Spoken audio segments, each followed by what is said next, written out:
Please ensure the loan repayment, will you? While I was at work, an unexpected email popped up. Upon hastily reaching out to him, Greg calmly began to explain. Oh, sorry about that. I've fallen for someone else and decided to start a new life with her. Furthermore, he revealed his plan to take the luxury car recently purchased in my name with a loan. Despite my attempts to dissuade him, my husband ignored me, abruptly ended the call, and became unreachable. In the end, Greg disappeared with his mistress, leaving behind a substantial debt. As a mother to our 10-year-old son, I never envisioned such an unfair situation. I found myself at a loss, unsure of what to do, my mind going blank. At 35 years old, my name is Hannah, and my husband Greg is the same age. We were a family of 3, including our intelligent 10-year-old son Ryan. Ryan had displayed remarkable intelligence from a young age, reading papers on the computer and seeking my opinion on complex topics. In contrast, Greg was unstable, never holding down a steady job. Despite my full-time job and concerns about our future, Greg had recently maintained a stable income for 3 years. Lately, Greg spoke of making memories as a family, leading us to decide on buying a $35,000 camper van. However, due to Greg's inability to pass the finance company's loan review, I ended up taking the loan for the car. On the eagerly awaited delivery day of the camper van, I received an abrupt email from Greg stating he would graciously take the delivered van since the loan was in my name, and I would handle the repayments. Confused, I called my husband immediately, only to hear him confess, "Well, I've fallen in love with another woman and decided to date her. I intended it to be just a fling, but it turned serious, so I'm thinking of starting over my life with her." Bye. He mentioned the divorce papers we had discussed during a previous fight, declared he would file them, and unilaterally ended the call. This exchange marked the first time I realized I had been betrayed by Greg, a shocking blow. Subsequent attempts to contact him yielded no response. When I returned home from work and checked the drawer where the divorce papers should have been, they were already gone, leaving me burdened with a significant debt from a $35,000 car loan. Despite my repeated attempts to reach out to my husband through emails and calls, I never received a reply. Ryan, noticing my unusual behavior, came to check on me with concern after dinner. "Mom, what's wrong? You haven't been eating much lately. Are you okay?" Yeah, maybe. I'm just tired." When people lie, they look up to the right. Lying is bad. I've noticed Dad hasn't been home for 3 days. Did something happen between you two? Startled by Ryan's sharp words, I took a deep breath to calm myself. Feeling that I could no longer hide the truth, I decided to tell Ryan everything. "I see. It's just like Dad to do something like that. Aren't you sad?" "No. I kind of understood from how things were going." Ryan, seemingly foreseeing the future, appeared unconcerned about our parents' divorce, but I knew he must feel sad about it in his heart. While silently apologizing to Ryan in my mind, I worked desperately, trying not to think about the dreadful events. However, my body was honest, and gradually my health deteriorated. There was a training session planned at work that day, but I couldn't stand up and ended up squatting down. "Sorry, I can't stand up right now. I need to take a break." I heard my colleagues' voices full of concern, but I couldn't respond and collapsed. When I regained consciousness, I found myself in a hospital room. I received a diagnosis from the doctor that I needed detailed examinations, and I was admitted to the hospital. Hannah thought, "I feel so pathetic. It's supposed to be just emotional stress." Looking at the IV drip in my arm and the white ceiling of the hospital room, tears naturally started to flow. At that moment, Ryan, who is usually calm, rushed into the room with an extremely worried look, prompting me to quickly wipe away my tears. "Mom, what happened? Is it serious? You're not going to die, right?" "Of course not. I wouldn't leave my dear son alone." That's good, really. I was called by the school teacher and told that you were taken to the hospital." I was so shocked. My heart nearly stopped. Ryan is usually mature for his age, but he's still only 10. I felt a strong resolve to get better for his sake, but my condition was worse than I thought, and I was diagnosed with a serious illness. The doctor advised, "You should have surgery as soon as possible. Please make a decision quickly, following the doctor's advice."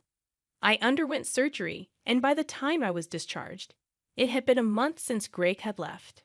When I returned home and opened the mailbox, I found a demand letter for the car loan payment. Hannah thought the repayment should have been automatically deducted from my account. In panic, I checked the account balance with my cash card, and the balance, originally $20,000, was now only $33.90. Hannah thought, "Greg did this. I want to ask him to return the money, but I can't contact him. What should I do? Since I don't have the camper van, I can't sell it." After Greg left, everything seemed to be going in a bad direction, and my mood sank deeper. Seeing me saddened by my series of misfortunes, Ryan put his hand on my forehead. "You look pale. Are you feeling sick again? You don't seem to have a fever, though." "I'm fine physically, but you see, your father not only took the car, but also all the money we had saved. I can't work yet due to my physical condition, and now we have no money. I'm at a loss." "I see. Then I'll deliver newspapers, and I'll search the internet to see if there's any work I can do." Encouraged by my 10-year-old son, I told myself that it wasn't the time to be down. "Sorry for worrying you. I can't afford to be weak. I'll change my mindset and try to do whatever I can," I said, smiling at him. Ryan also smiled back and then said something unexpected. "Let's plan how to get the car back from Dad." "How can we do that? The camper van is in your name, right?" "Yes, but what about it?" "Then maybe we can?" Ryan suggested an idea that I couldn't even imagine. I had never thought such an idea could exist. "Also, I have no idea where your father is." "Then let's check on my phone." A month ago, once when we went hiking as a family, surprisingly, Ryan, who is usually very reliable, got lost. At that time, we bought a kid's cell phone on Ryan's suggestion and installed a GPS app on it, which both Greg and I could access. With this app, I can see where Dad is in real time, and he's been moving around a lot. "Oh, is that so? But what if we find him, and he just says something vague and escapes again?" As I pondered this, Ryan smiled and made an intriguing suggestion. "Don't worry, I've already taken precautions." "What did you just say?" To my astonishment, Ryan had acted independently while I was in the hospital, achieving something unbelievable. I thought, I can't believe such a smart child came from me. Understanding Ryan's words, I was simply amazed. He had even caught wind of Greg's mistress. "All right, let's teach Dad who betrayed us a lesson." "Okay, let's start the plan right away." Together, my son and I prepared for that moment. Hannah thought, "With Ryan by my side, I'm invincible. Bring it on, anywhere, anytime." 3 days later, my phone rang. "Ah, it's me. Please, I need your help." "Oh, who might this be? Don't play dumb." "It's your husband. Obviously, I'm being questioned by the police about you. At this rate, they might ask me to come to the police station voluntarily. Help me out." "Oh, is that so? Just wait a moment then." I immediately went with my son to where Greg was, and to my surprise, it was a forest park near our house where camping was possible. Greg was being questioned by the police in front of his car, looking bewildered. Feeling pathetic, I sighed and told the police we needed to have a talk as a couple and asked them to leave for a while. At that time, Greg seemed uncomfortable being watched by the people around us and urged Ryan and me to get into the car. Inside the car, Greg's mistress was sitting cross-legged, glaring at us, but that was no longer important. "Sorry about that. Thanks for coming. But why did the police suddenly show up at my place? I don't get it." "That's because I filed a report about the missing camper van." "What? Why would you do that? It's obvious, isn't it? My car was stolen." Greg, foolishly thinking that actions between spouses can't be criminal, was saying nonsensical things. But the world isn't that naive, you know. You filed for divorce, remember? Forgot? So we are strangers now. And you're driving a stranger's car without permission. That's a crime. Ryan figured all this out. Typical, sharp as ever, that kid. But I didn't steal the car. I just borrowed it for a bit. Oh, is that so? Well, I'd like to use my car now. So could you return it? That would be really helpful. As I reached out my hand, asking Greg to return the keys, he reluctantly handed them over after confirming it was returned. Ryan quietly started talking. Hey, why did you abandon your family and choose to play around with this woman? Caught off guard by his son's unexpected question, Greg was flustered and awkwardly scratched his head. Seeing this, Greg's mistress chuckled smugly and started talking. It's because I'm more attractive than your mother. Look at me, you can see it, right? He fell head over heels for me and decided to leave his family. Quiet. I didn't ask you, old lady. Dad, you answer. Mandy was silenced by Ryan's stern tone, but Greg remained quiet. If you can't explain, that's fine. I'll just have the police come back and arrest you. Wait, hold on. Okay, I'll talk. Mandy, it turns out, joined Greg's company 3 months ago.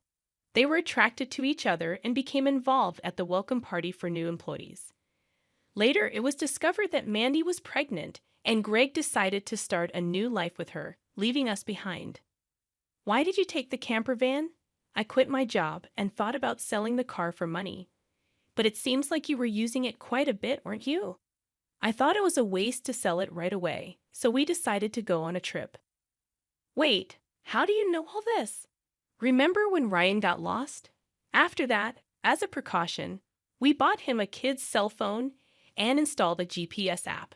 Did you forget? We installed it on your phone too, so I knew where you were all this time. By the way, I later found out from Ryan that he had pretended to get lost during our family hike because he wanted a cell phone. I was amazed at Ryan's ability to think and act so strategically. I suspected something was off with Dad, so I came up with this plan to monitor his actions. You really are a terrifying child. I will never become an adult like you, Dad, who betrays important people without a second thought. Greg, faced with the hard truth Ryan told, was a pitiful adult unable to offer any rebuttal. In contrast, seeing Ryan, only 10 but able to think and speak his mind firmly, gave me a sense of strength as a mother. I felt I couldn't lose, especially in settling things properly. Also, return the $20,000 you withdrew from my account right now. That was our joint property as a couple. I don't have to return it. No, it's not that. The money was what I saved little by little since I was single after all. You always quit your jobs midway, so we hardly ever saved money together, did we? I was appalled to hear that the $20,000 had been squandered by Greg and his mistress. It was the moment I felt relieved about divorcing him. So that's how it is. But if you stole and used the car and my money, that's going to be a serious crime. What? I just sent the police away, so it's not their business anymore, right? I only said we would talk. I have no intention of withdrawing the complaint. I must add the theft of my money to the report. Mom, should I call the police now? I can do it with just one button on my phone. Mandy, Greg's mistress, had been watching our conversation but quickly tried to get out of the camper van. At that moment, she let out a scream that echoed around. The reason was that outside the car door, Mandy's parents were standing there, faces red with anger, about to explode in fury.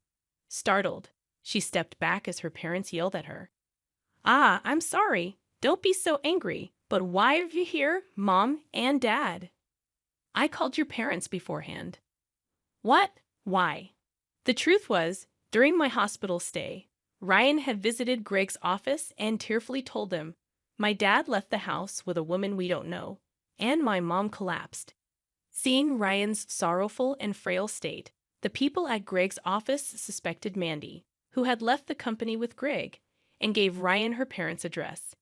Greg and Mandy had been overly friendly at the office, and there were photos showing them together at the welcome party for new employees, looking like a couple. After learning from the office people that you commuted from your parents' house, Mandy's parents were standing there, faces red with anger.